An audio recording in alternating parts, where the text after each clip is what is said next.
Welcome back once more. You're watching Sunday edition here on KTN News. This is Kenya's premier Sunday morning political show. We dissect the biggest political stories in this country. Let's switch gears and move away from the sugar issues now for a couple of minutes and talk about some politics. Now, Raila Odinga's dalliance with Central Kenya did continue this past week. He held a meeting with a group of leaders from the Central Kenya region, bringing some intrigues, questions, debates on whether Raila Odinga is trying to woo that community. Some things were said. Somebody did say that if there is something called political debt, then Central Kenya owes Raila Odinga something. That meeting did come a few hours after another group of leaders from Central Kenya did hit out, so to speak, at the Deputy President, William Ruto, telling him to resign or retire from politics alongside the President, Uhuru Kenyatta, in 2022. So this, according to some pundits, taking some pattern, if you may. Other things were discussed, the issue of lifestyle audits. This group of Central Kenya leaders supporting that, saying also asking the president to continue with the fight against corruption. Let's listen in to the former Mukurweini MP, Kabando, who was among those leaders that did meet with the Raila Odinga. That we strongly support the crusade to crack down on runaway corruption. And having also informed His Excellency Raila Odinga, we also want to inform His Excellency Uhuru Kenyatta through a special communique, but also to pronounce here through the media that Mr. President, crack the whip. Be merciless. Crack the whip. Purge government of the merchants of impunity and the barons of corruption. All right, let's talk some politics now. Dismas, let me begin with you. Despite how much we want to not talk about 2022 politics, still 4 years away, it keeps cropping up. What is your crystal ball telling you? Raila Odinga has been meeting this Central Kenya. Those gentlemen and ladies who lost in the elections, but they have been meeting and they have remained united, and they have tried to remain relevant in the country's politics. What do you think is happening here? This goes back to the handshake. And the handshake has rendered a number of Jubilee politics, or other politicians, irrelevant. So they're looking at an opportunity.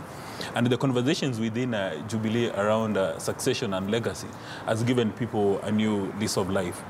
You've got the people who won elections, they're called now the winners, seen to be anchoring around the deputy president, a number of them. While again, typical with our Kenyan politicians, majority of them are seated on the fence because they're waiting for somebody to give them a clear signal on which direction to go.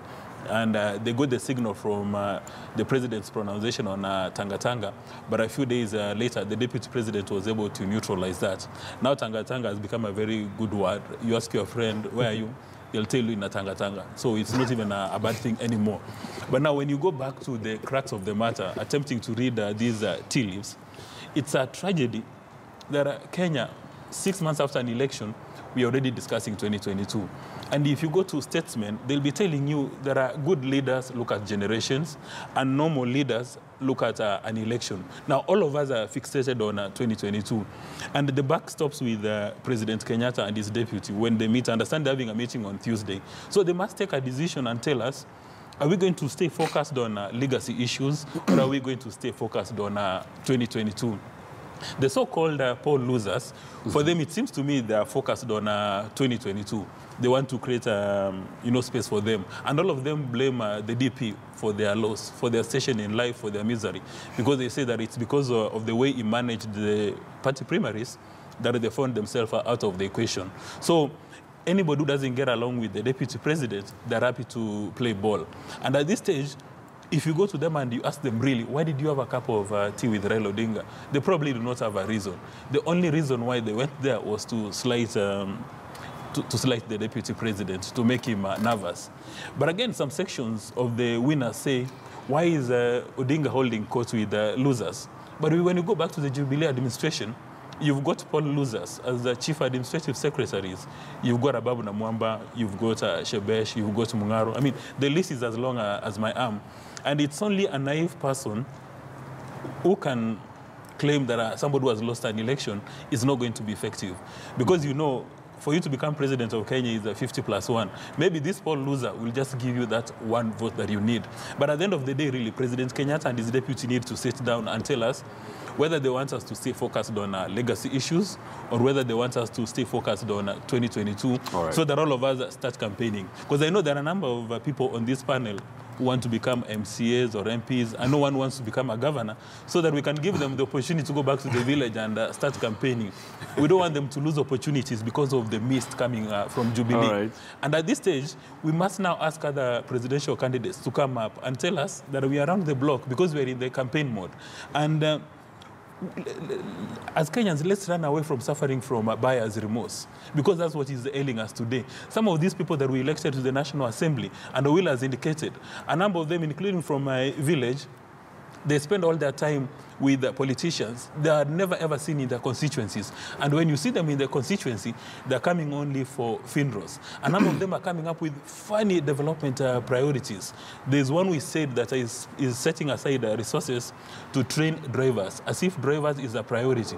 There's a county, I think there's a county from your part of the world, yes. They have set aside resources to employ drivers for MCAs. And what are the MCAs saying? That we engage in so much business, we suffer from fatigue at the end of the day, we cannot possibly drive ourselves home. What kind of leaders are these that we elect on a daily basis? And I was joking in the morning on a certain group that the next thing which is going to be coming out of these budgets, you'll find our MCAs and members of the National Assembly and Senate setting aside a budget to go to massage parlors because they're saying thinking has become so stressful. Now we need somebody to massage our heads. I think I'll launch a segment here where we'll be looking at what the elected leaders are doing, because you seem to have very good stories. Last week we did have a story of 8 rolls of toilet paper, which Kenyans should be talking about, which is a very good thing. You know, it's simply because in Mososho, from my home, I get calls, people asking me, why are you allowing this to happen? You know, for some reason, they think that because I'm in this panel, I've got access to President Kenyatta and the Deputy President, that I can communicate these issues. But since you've given me this opportunity, we can call them out, we can keep them honest. Mark, is this an indication that Raila Odinga will be on the ballot in 2022? Is he changing tack? You know, Ben, I am so tired of the individual conversation around 2022. We are obsessed with people. We are obsessed with individuals. We are obsessed with Raila Odinga, Uhuru Kenyatta, Moses Wetangula, Musalia Mudavadi. For once, can this country vote for an idea? And for once, we have good ideas in this country. We have the fight against corruption. We have the Big Four. We have the Peace Initiative. Can we vote for that?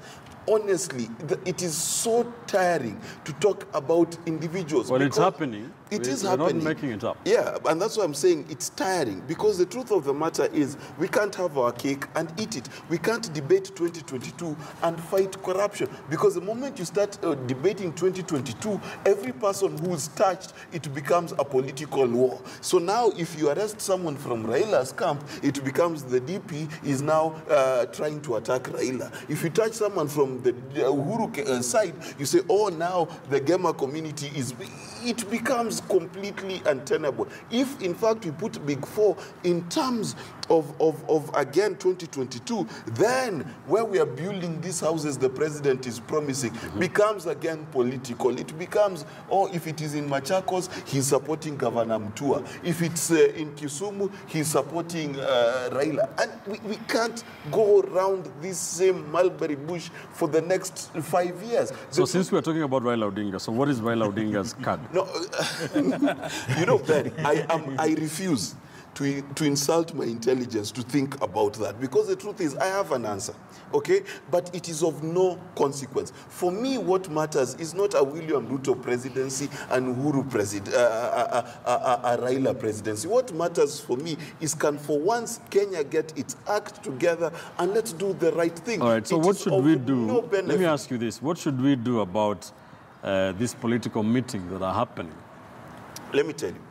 What needs to happen, and happen quickly, is Kenyans need to draw a line between progressive political meetings and retrogressive political meetings. We should shun these political meetings and conversations that discuss 2022 as though it is a pressing need. You understand? In fact, whoever is president in 2022 is largely affected by what we will do now. And then we need to focus. I congratulate what Millie Jambo did yesterday. She went and she was giving out title deeds to her people. And she said, in hitherto times, I have been totally against the president. But right now, anyone who comes against the big four, I will fight them. Now that is leadership. Instead of these fools who keep saying, I'm in this camp, I'm in that camp. What camps are those? There's no Adolf Hitler we are fighting anymore. The reality of the matter is we are all in one camp, Ben. We are all suffering from poverty. We are all suffering trying to pay our children's fees. We are all suffering with bad healthcare in this country. We can agree that whether you're Kamba Kisi, Jubilee, ODM, or PNU, whatever party you are, that we can agree for at least just 4 years to focus on the right thing. Husband, what do you think? Mark is completely refusing to talk about what's happening. He wants to bury his head in the sand. I'm not burying what my do head you want in the to sand. Yes, then it's successful. I am rising above mediocrity. It's okay. Me, I attack mediocrity. And the first thing I need to say is that I'm very happy with the two MPs who represent the interest of the people living around my sugar belt area, that is Uriri constituency, and Suna is Junet Mohammed and Honorable Mark Nyamita. They don't fall in the category that Mark has generalized as mediocre, because I see them addressing the plight of the people from that region. Now, secondly, about these meetings and coalescing around ideas, I think democracy in its true nature is a system of governance where the power to lead is given by the led. And you cannot then just sit back and say that Raila Amolo Odinga met poll losers. These are not poll losers. These are people who are given the power to lead to some extent. It's only that somebody else was given more power. So there is somebody who won the election, but it doesn't mean that these people don't represent. And it is a good thing in our democracy when we have different ideas contend. And I want to disagree with Dismas in the sense that these people met Raila Amolo Odinga not just because of the 2022 general election. Actually, they didn't even mention it. I listened to Kabando Kabando, and he talked about runaway corruption. And I think going forward, this is a conversation that politicians from across the political divide can take forward and address issues irrespective of their positions. If the handshake is going to help us deal with runaway corruption, and the handshake was between President Uhuru Kenyatta and the Right Honorable Raila Amolo Odinga, and they nurture this process in such a way that we have a situation where we've dealt with corruption, and people feel that because Raila was part of this, they tell Raila, you contest, we'll give you that power to lead. And probably with the other idea of if we are to leap a deni, then we start with Raila's deni. I don't think there's any problem with that. It actually makes our democracy a lot more robust, so that anyone who has a deni will now have to work to have people pay that debt. And I want to believe that it should open the door for these politicians from across the political divide to traverse the country and provide this country with an environment where people are judged not on the basis of their political parties or on the basis of the political kingpin that they identify with, but on the basis of what they stand for, the content of their character, their track record, their manifesto, and so on and so forth. So that if William Ruto is rejected in Migori, it is not because he is William Ruto Kalenjin, but it is because he was given an opportunity to articulate his agenda, his track record, and everything, so much so that we judge him on that. And if everyone was to embrace all this, I think we should have, this Big Four agenda articulated all over the 44 counties on the basis of the strength of the handshake. All right. Kipchumba, this meeting between Raila Odinga and these Central Kenya leaders, some things were said, runaway corruption, as his husband is saying, talked about the issue of lifestyle audits, that they support Uhuru Kenyatta to crank up the pressure. They support the handshake. Do you think these are issues that should be dominating such politics, even though there are undertones of 2022 politics? Ben, I remain a true patriot to self-thinking and liberal thinking. I am not at any point an ivory dweller, and I try to ask Bichachi to exit from the ivory wherever he is. Politics is real. One, my question again will be this. Why didn't the same leaders visit Raila Odinga 8 months ago to tell him to stop holding the running down, up and down demonstrations if they were true to their word? Secondly, there is a reason why these people are rejected by the electorate. But this does not mean that they became useless after being rejected. But it must walk down their conscience that there is something which they did wrong, and the electorate felt they should be put somewhere on the bench to warm the seat as other leaders continue with the work. Having said that, when somebody loses an election, from my perspective, is that they are given an opportunity to rethink their leadership ways, and some of them to retire. There are politicians in that group who I read them on the newspapers as a student. I am now discussing them. I think they should call it a day. But looking at the merits of why they met Raila Odinga, All right. it is hypocrisy for us to tell the people who walk around with the deputy president that they should stop 2022 politics and encourage those who visit the former prime minister to talk things that hint towards a political realignment.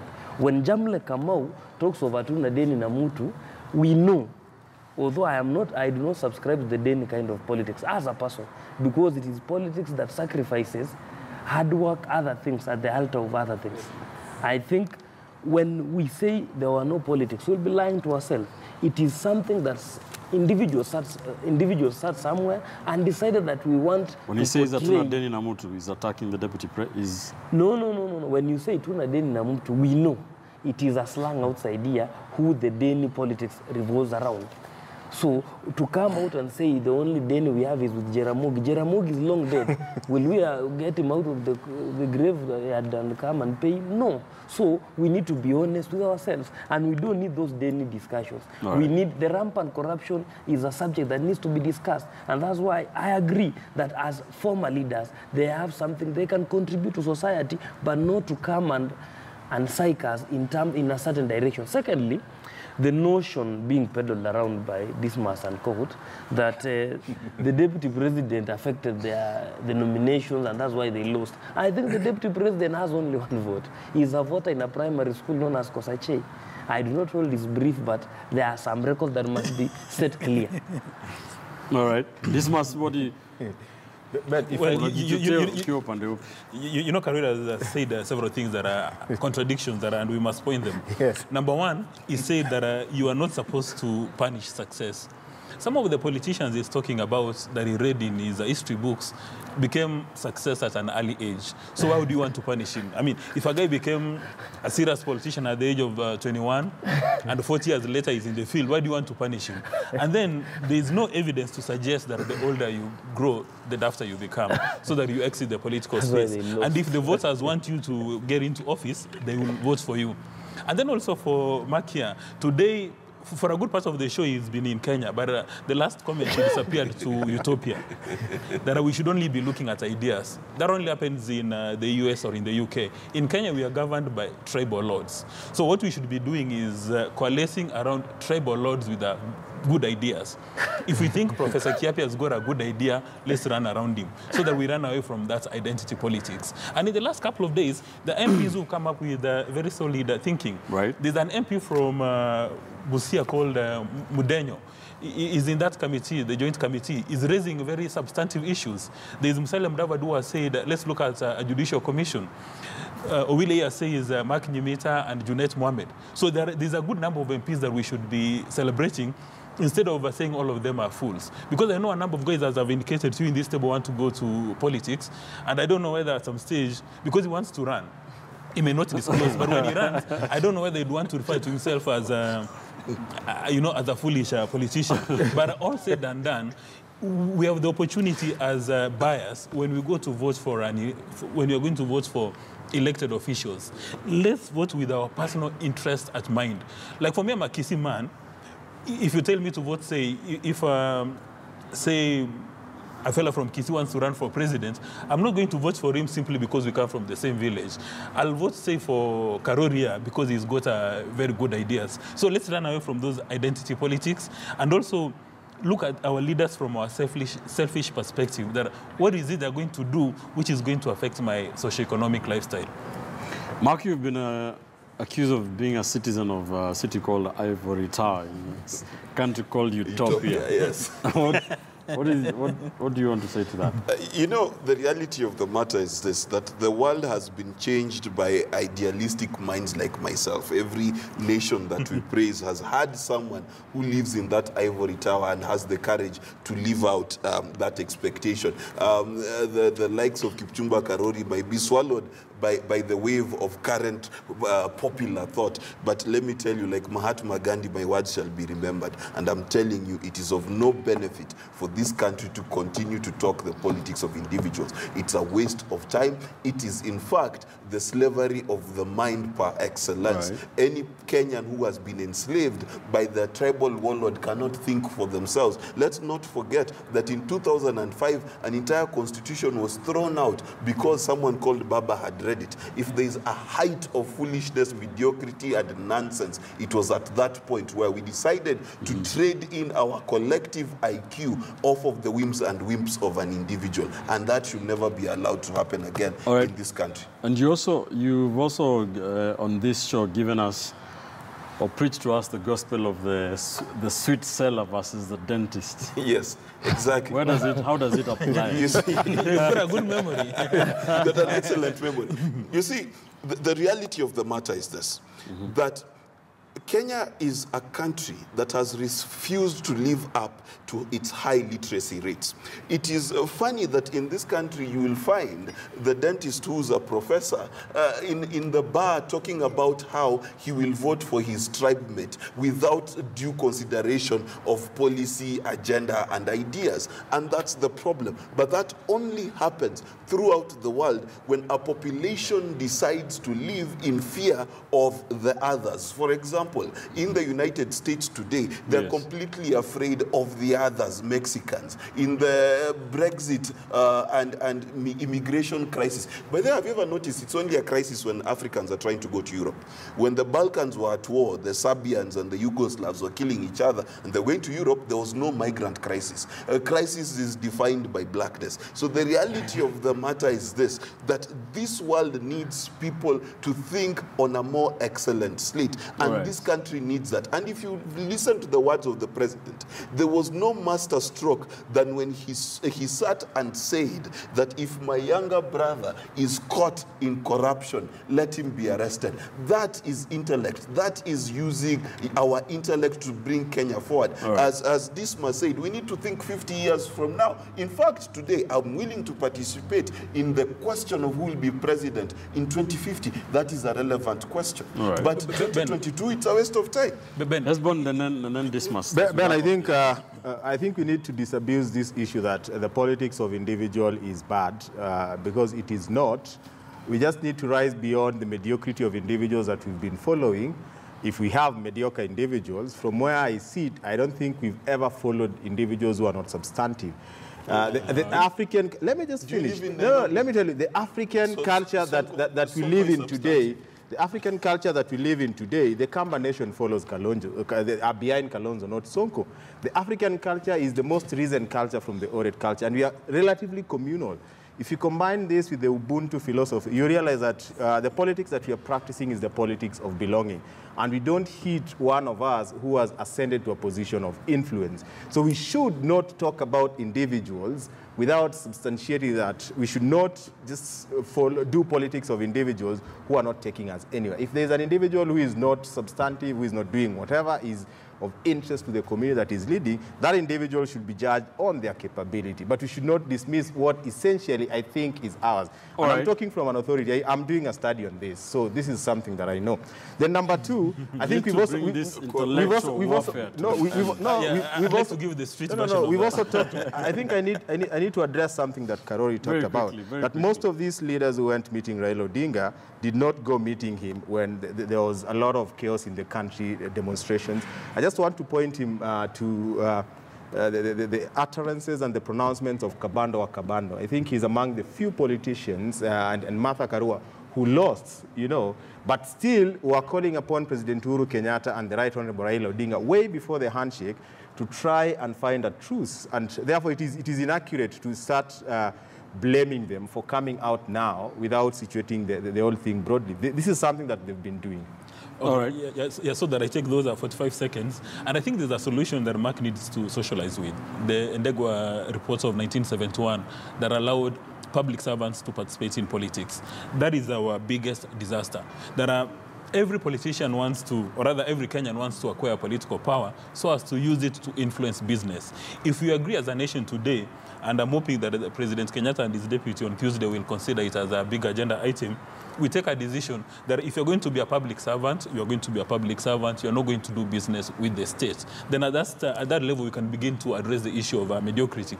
Because if you don't do that, then everybody, I mean, if you go to the villages, the richest people in town right now are MCAs, and they've not harnessed the factors of production because they're allocating themselves budgets, they're making tender-driven decisions, and that's our biggest failure. Because if you don't have a kissy man at the cabinet, then you think you're not going to access bread, and you plunge yourself into corruption. Thank you, gentlemen. Let's leave it there. It is a conversation that we'll have over and over again as we watch as the politics continues to shape in this country. Let's take another quick commercial break here on Sunday edition. We are back shortly with the final 20 minutes. We'll be talking about President Uhuru Kenyatta's latest nominations, one to a very key position, that of chair of the Salaries and Remuneration Commission, former Kenya Power MD Ben Chumo. What does he bring to the table? What does he find at the SRC if he is clear? Don't go too far.